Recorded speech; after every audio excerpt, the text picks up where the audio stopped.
Cartografías teatrales.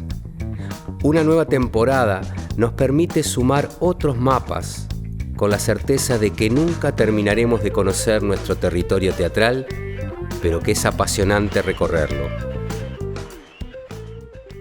Mi nombre es Mariela Acosta, soy actriz, nacida en Mar del Plata, hace 20 años que resido en Buenos Aires y bueno, allá me dedico profundamente a la actuación y también a la docencia, donde doy clases de teatro para los programas socioeducativos, puentes escolares en el ámbito público que dependen del gobierno de la Ciudad de Buenos Aires, y también doy clases de danzas folclóricas, soy docente de danzas folclóricas, recibida también en Mar del Plata, en el Centro Polivalente de Arte.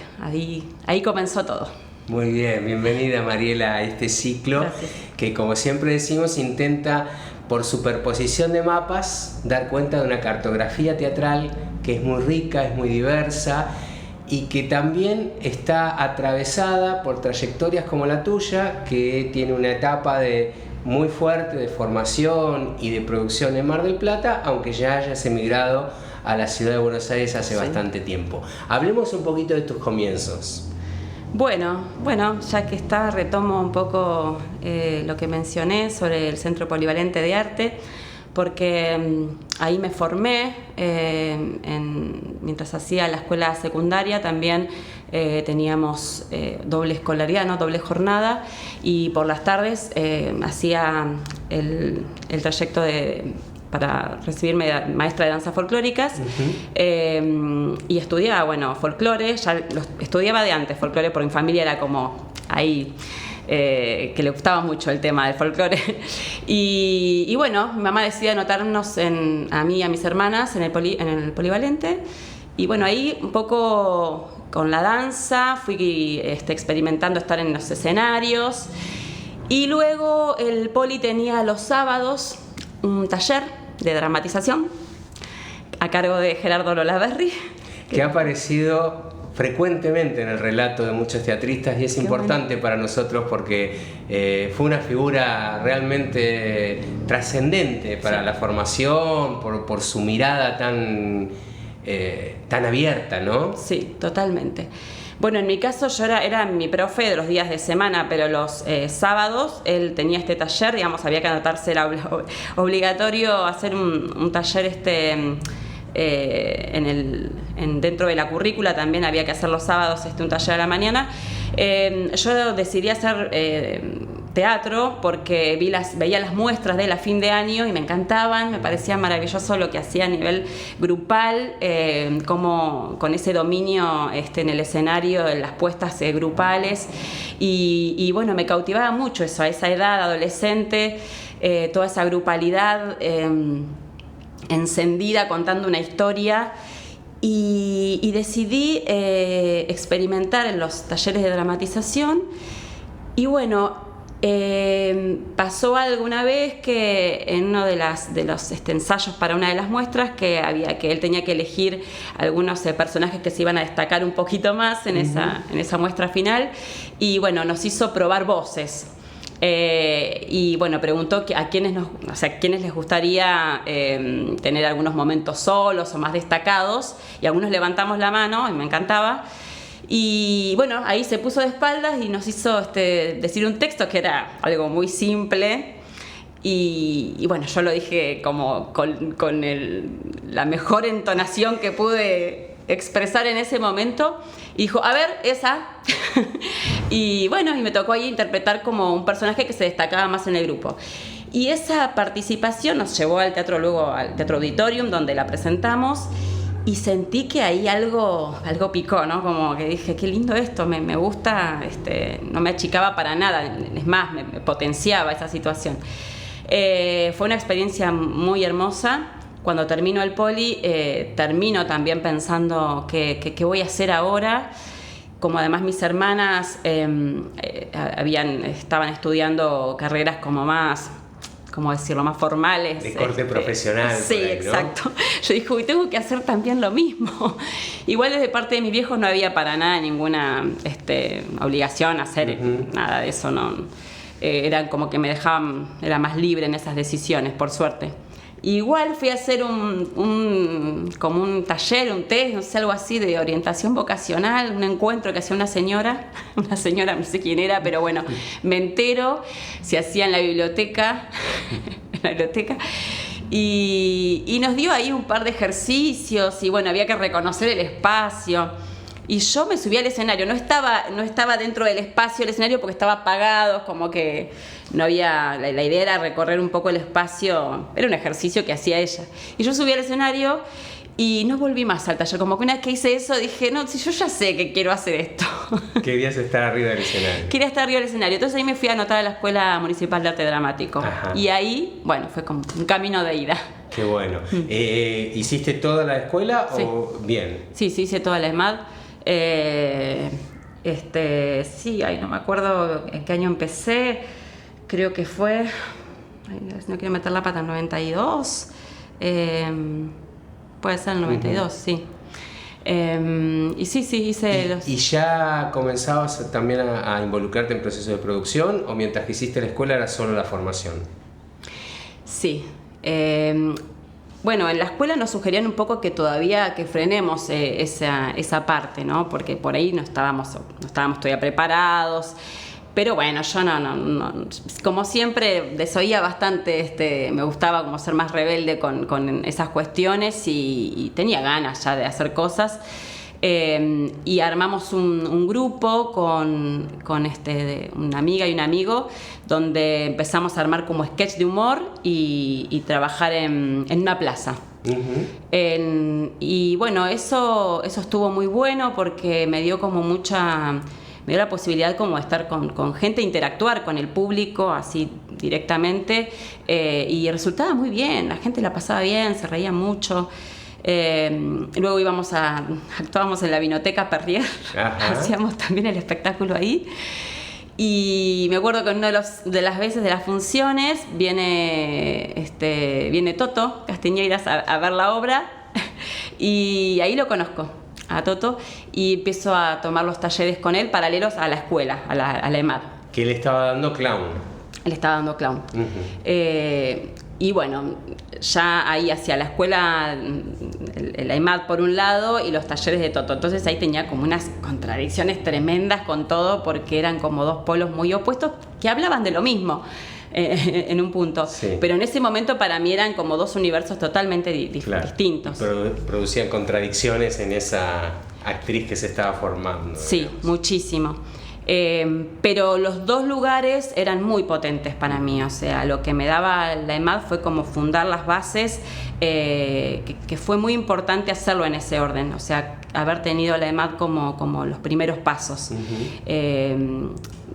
De hecho, sí, siento que instaló algo en relación a la conducta de actor o de actriz, o a esa disciplina, ¿no? Sí, claro, a eso que la verdad es que a mí me organizó mucho, porque era bastante rebelde, como te dije, por un lado, y por otro un poco desprolija en cuanto a mi accionar en sí con todo en la vida, y eso fue, más allá del aprendizaje en sí de concreto teatral, también hacia la vida, ¿no? Como que lo trasladaba en un montón de cuestiones. Era una niña, era muy chiquita, empecé con 17 años la EMAD, todavía no había cumplido los 18. Y bueno, estaba con toda la pasión puesta ahí, quería hacer todo. Y el clown iba también a ser como aprender muy fuerte en vos, es decir, a partir de ahí seguiste trabajando con Toto, fue una época que también se producía mucho en Mar del Plata. Sí, fue como, ahí armamos directamente, armamos una compañía donde los compañeros, los actores que surgían, o sea, que estábamos en las obras, éramos los que estábamos en esos talleres. Y bueno, éramos todos buenísimos, buenísimos en cuanto a las ganas de acompañar ese género, el clown, como que teníamos todos una potencia muy enorme y muchas ganas de investigar con el género. Y además con las propuestas que nos traía Toto, que estaban también muy desopilantes, hacíamos como adaptaciones de obras de clásicos, en esa clave, ¿no? de clown, y y ahí nos podíamos permitir todo lo que por ahí en otros ámbitos, en mi caso, no se podía. O bueno, iba por otro lado, ¿no? No es que no se podía, pero bueno, sí, trabajábamos otra cosa. Y esas obras fueron muy convocantes y quedaron como muy fuerte también el sello de esa época de producir con mucha gente, no la típica varieté de números, sino abordar obras con un desarrollo, con una complejidad, sí, estéticamente muy cuidadas, ¿no? Sí, que era todo un desafío porque bueno, el clown, como también nosotros lo aprendíamos en estos talleres, tenía esta suerte de espacio más comprimido en números, ¿no? En números cortitos donde sucedían estas secuencias y bueno, ya hacer esa búsqueda hacia un terreno de una obra, ¿no? Donde había una duración mayor y había que sostener también ese efecto del humor en estas obras de más larga duración. Era todo un desafío. También por eso a veces las obras iban un poco y venían desde el del humor al drama, también como lo hacíamos en Bernarda, que me acuerdo que nos poníamos la nariz, nos sacábamos la nariz, por momento contábamos una situación más dramática sin nariz, después nos poníamos la nariz y aparecían los payasos. Yo creo que era más una búsqueda en lo grupal de esa condimento del humor, pero a través del coro, ¿no? De lo grupal. Y grupalidades muy numerosas además. Muy numerosas, sí. Bueno, de hecho en Bernarda, que era la adaptación de La Casa de Bernarda Alba, éramos un montón, no sé cuántos habíamos. Sí, había como varios grupos de gente que en las escenas que por ahí comenzaban 2, 3 personajes y empezaban a sumarse más y más y más y terminaban una gran murga en escena, alucinante. Y ese camino te llevó un poquito también en algún momento a tomar la decisión de irte a Buenos Aires. ¿Cómo llegó eso? Sí. Bueno, hacíamos muchas producciones acá con las obras. Hubo un momento que hubo como un parate, me parece, que creo que tuvo que ver también con la partida de Toto a Buenos Aires. Él iba y venía un poco para trabajar acá y se iba a Buenos Aires. Y yo había terminado la EMAD, me había ido a España previo también a investigar un poco por allá, un poco sin saber bien qué iba a hacer.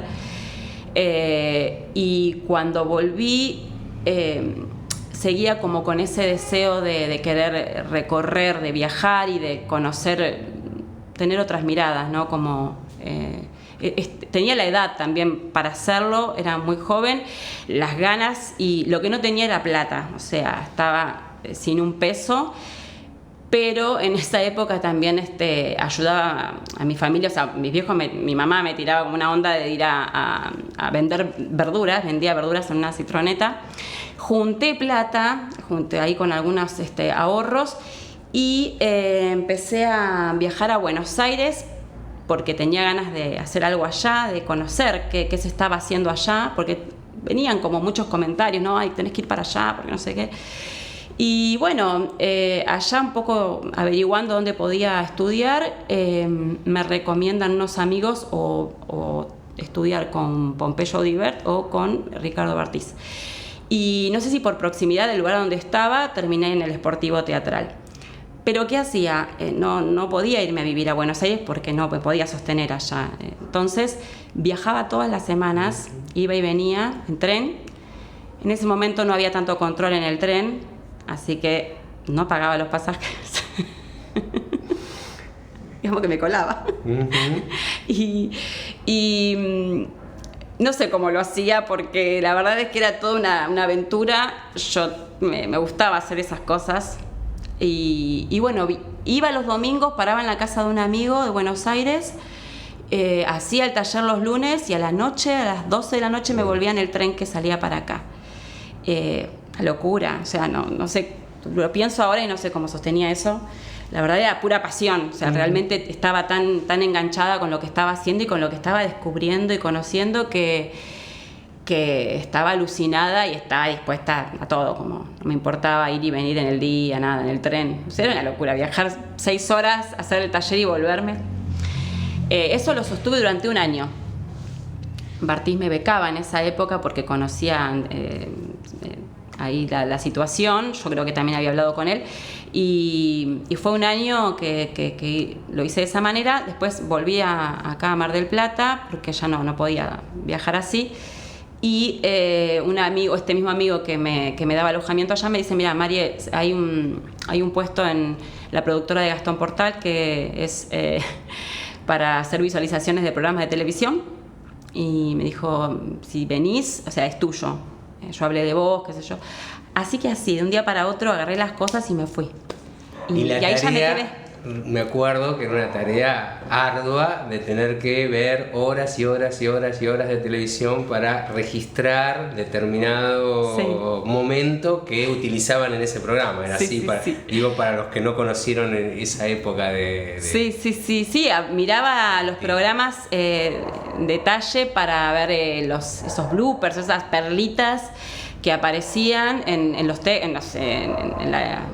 palabras, en las acciones que hacían los conductores, bueno, esos programas que conocemos. Sí. Y había que detallar todo, y después iban a recurrir a esos VHS. En ese momento eran VHS y todo.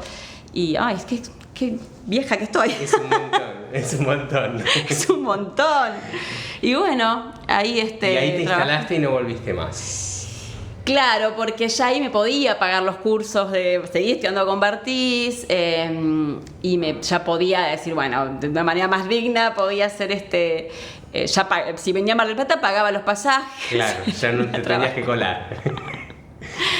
Y sí, ahí continué. Después también quise incursionar en los talleres de Cristina Moreira, que los hicimos junto a Julieta Carrera, que también estábamos más o menos en la misma, y Eliana Pereira, que también otra amiga de acá de Mar del Plata.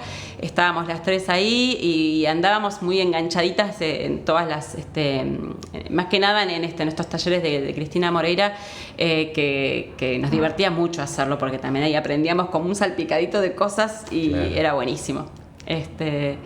Sí, yo hacía también, por un lado el taller de Bartiz y por otro lado el de Cristina Moreira. Ahí siempre iba como haciendo y dos poéticas y dos metodologías muy diferentes. Muy diferentes. Que tenías que ir integrando todo el tiempo de campos distintos. De hecho, yo a Cristina no le contaba porque no le gustaba para nada, que cuando se enteró, pues después se enteró y me dijo: ¿cómo estás haciendo también? Pero no tiene nada que ver con lo que yo hago. Y digo: bueno, yo soy actriz, me estoy formando. Claro. Pero bueno, porque después con Cristina, posteriormente, como que ella me convoca para hacer un unipersonal que ella había escrito. Y también me propone trabajar en la cátedra de clown y de técnicas de circo en la UNA, que en ese momento era el IUNA. Así que pasé así a trabajar como parte de su equipo de cátedra, dando clases en la Facultad de Arte Dramático y en la de Artes del Movimiento. Ahí estuve como 5 años también trabajando con ella. Y esa experiencia fue muy alucinante porque fue la primera experiencia docente que tuve, y en un lugar muy importante, ¿no? Y era muy chica también, tenía, bueno, para este momento mío yo siento que estaba como también realizando yo al mismo tiempo ese aprendizaje, ¿no? Como un poco en paralelo con los estudiantes. ¿Y qué mirada tenés hoy de todo este tiempo en Buenos Aires? ¿Qué sentís que te aportó? ¿Qué desafíos te planteó? ¿Cómo te sentís vos en un campo teatral tan amplio y a su vez tan exigente como es el de Buenos Aires? Bueno, tal vez sí, tiene que ver por ahí con la mirada, bueno, en Buenos Aires, como te decía, también tuve esta experimentación, bueno, la tengo ahora con la docencia, y bueno, no sé, allá es como que el territorio es como que tiene tanto teatro, tantas corrientes diversas, que un poco a veces apabulla eso, pero también, no sé, como que a la distancia siento que es eso, todo habla de lo mismo, ¿no? bueno, un poco entender eso también, como que todos esos aportes disparan hacia un mismo lugar y bueno, un crecimiento, en mi caso no sé, es como que me pude ordenar en algún punto, pero tiene que ver también con la edad por ahí, ¿no? Como con el paso del tiempo. Vas adquiriendo también. Sí, pero sí, al principio esta cosa que hablaba, ¿no? Que esta cosa más desordenada y si se quiere como con este desborde de propuestas que hay allá y todo,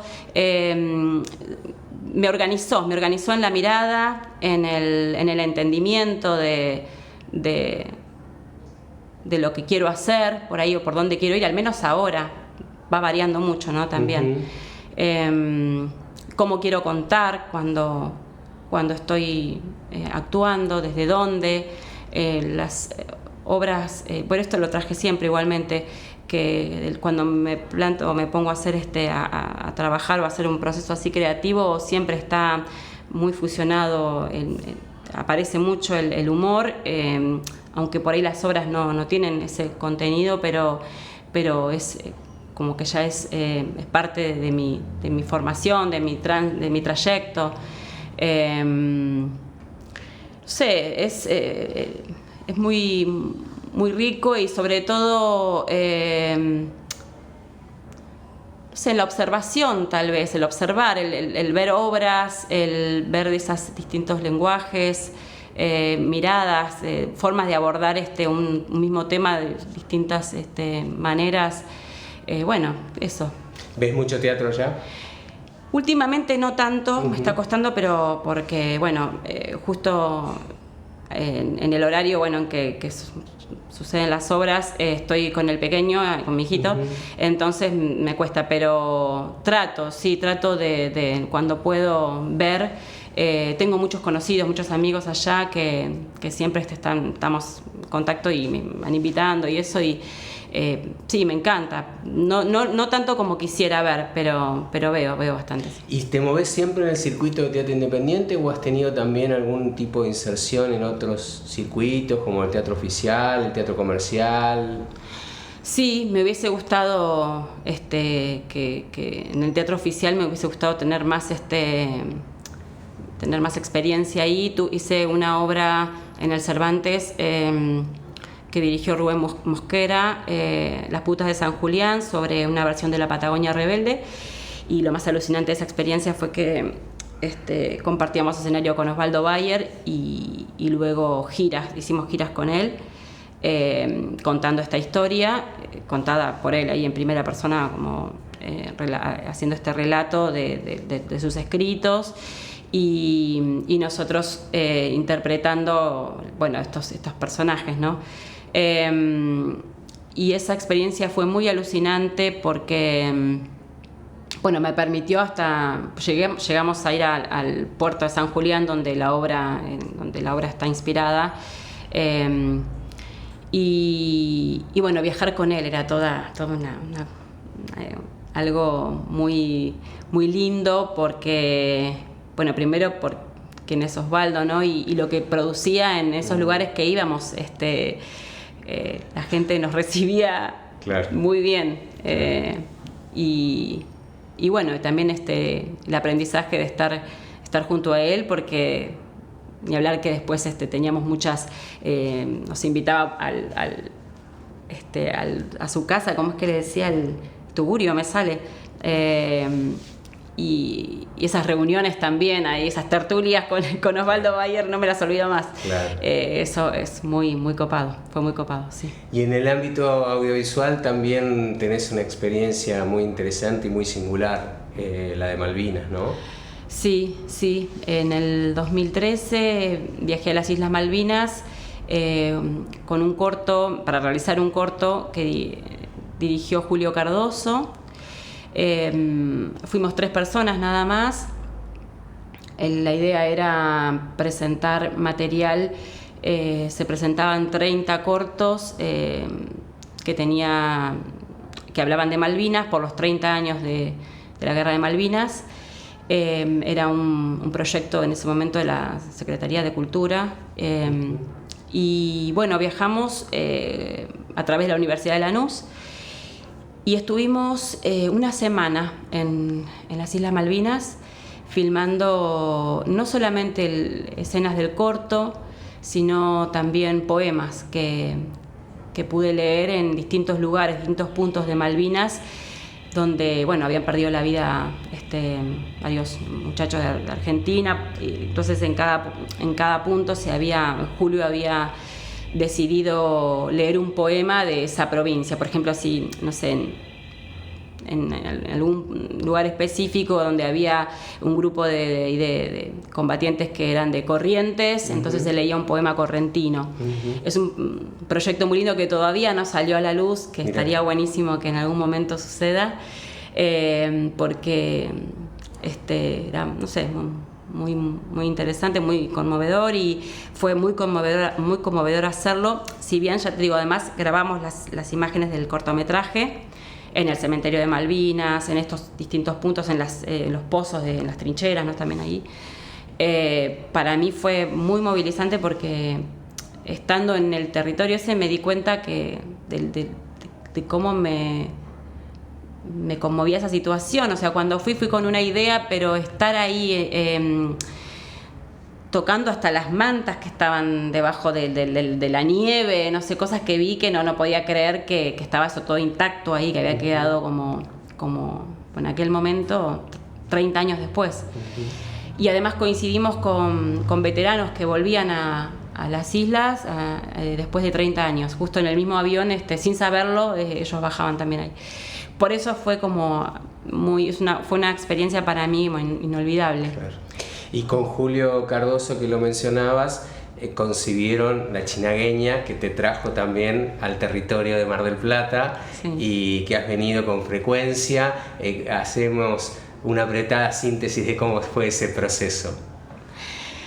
Bueno, alucinante. Yo lo conocí a Julio a través de la escenógrafa de la obra, de la vestuarista, Daniela Tayana. Ella me dijo, yo le comenté lo que quería hacer porque quería trabajar con ella y no tenía director, y me dijo, tenés que trabajar con Julio. Ella lo conocía porque había trabajado ya con él en varios otros proyectos.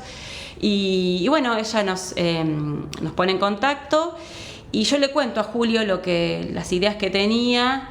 Le muestro, porque yo ya traía monólogos, venía trabajando varios monólogos de humor, donde estos personajes que ahí apenas se esbozaban, yo sentía que tenían mucho material, que había más para decir, que abrían otro mundo, o que tenían otra profundidad que dentro del terreno de la varieté o del café concert no podía llegar, no podía explorar.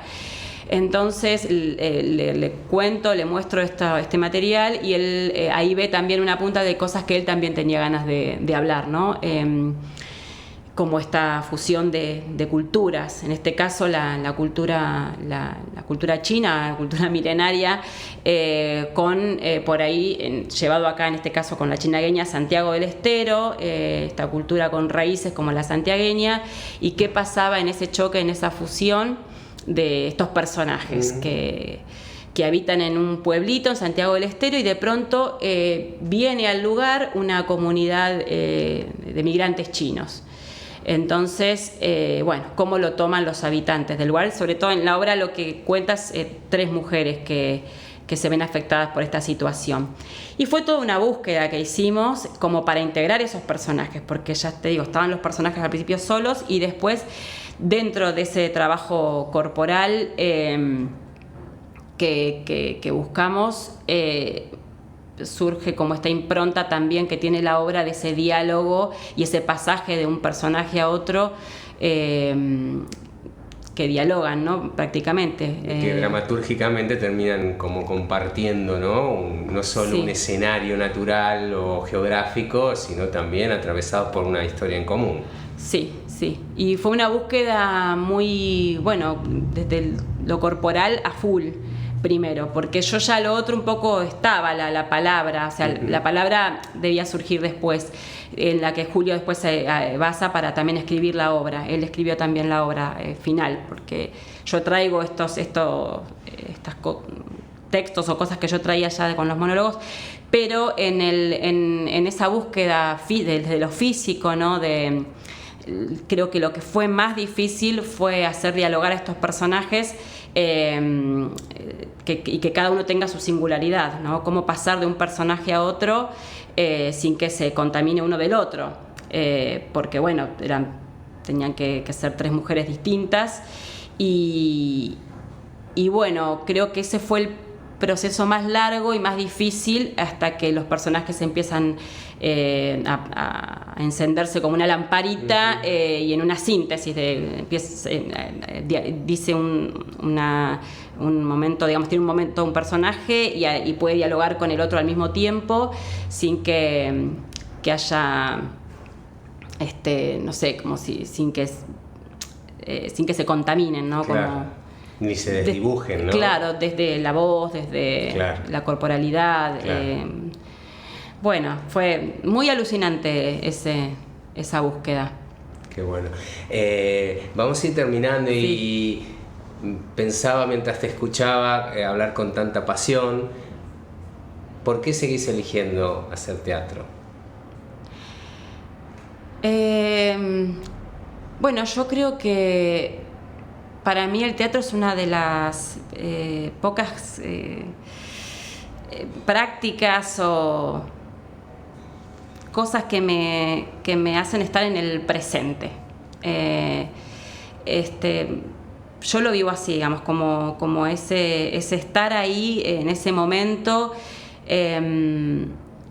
Cada vez me parece más alucinante ese desafío de poder estar, sí, como no tener, es muy difícil para mí porque gana mucho a veces la cabeza, más cuando al estar trabajando sola, en este caso con la obra, pensás como un montón de cosas al mismo tiempo, pero ese desafío me produce como, me gusta sentirlo, como de decir, bueno, no tengo por qué estar pensando en el texto que va a venir después, entonces eso me implica como no solamente con la chinagueña, con todos los trabajos que hago, como como algo que me gusta experimentar, de poder que suceda ese momento sin estar, ¿no?, en el futuro o anticipándote. Sí, anticipándome, bueno, el atrás también, qué sé yo.